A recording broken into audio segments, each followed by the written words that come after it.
Well, for more on this, we're joined by Marc Finot. He's a former French diplomat who's currently the head of arms proliferation at the Geneva Centre for Security Policy. It's good to have you with us on the news hour, sir. Just first of all, would you say that France accepts responsibility for the fact that people in French Polynesia were exposed to radiation after those nuclear tests? Yes, of course, there was some recognition which came late and which was followed by the adoption of a legislative framework for compensation. But it took, over 10 years after the end of nuclear testing before this started to come into place. And of course, when you look at this long period since the 1960s, you can see a combination of lack of transparency, cover-up, at the same time, some attempts to justify and to explain that all this was, without any negative consequences.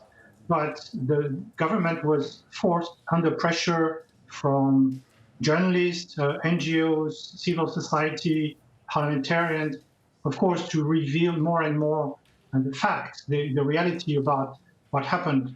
And this latest investigation was the result of declassifying a number of, until then, secret documents by the Ministry of Defense.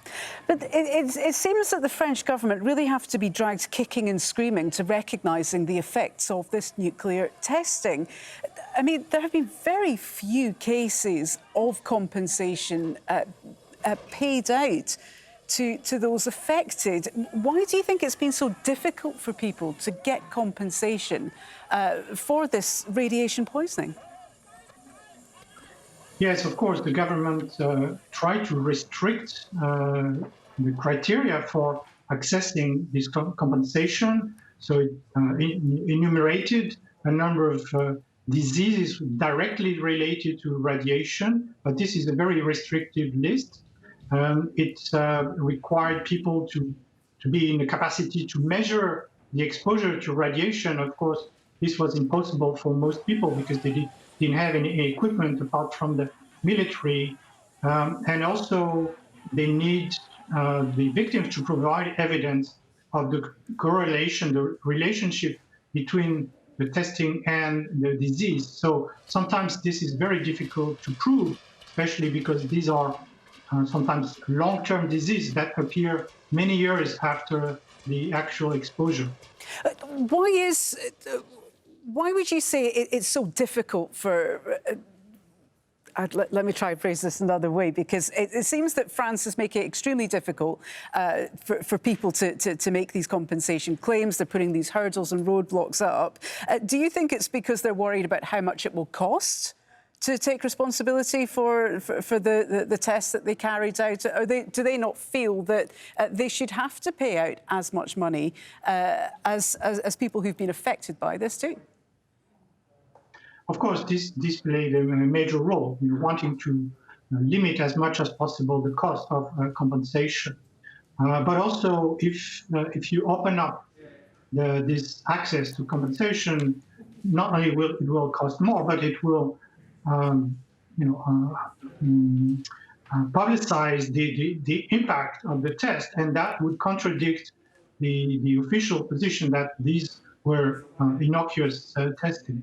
So this is a sort of mixed approach. And again, transparency came gradually under pressure. Now, obviously, it's time for the government to realize the actual impact, to be more open to claims by people, and also to admit that the impact was much more severe than it was thought, sometimes in good faith, because when the French carried out these tests, the military especially, sometimes they were surprised themselves of the impact that they didn't predict. And therefore, there was a lack of transparency, lack of precautionary measures for the population, even the military. I think out of 6,000 military involved in this testing, 2,000 were recognized as affected with disease. So it's a fairly high proportion. So now it's time to recognize that more people were affected. And just one final quick thought, if you would. Do you think that if France does act, will this have consequences for other nations? I'm thinking specifically of the United States and the testing they've done in the Marshall Islands. Well, obviously, it's a general problem because the French tests, were only 10% of the 2,000 and more nuclear tests that were carried out. The yield, the destructive power of those tests compared to the overall, the global testing was only like 2.6%. But again, it is the equivalent of 700 more Hiroshima bombs over these 30 years.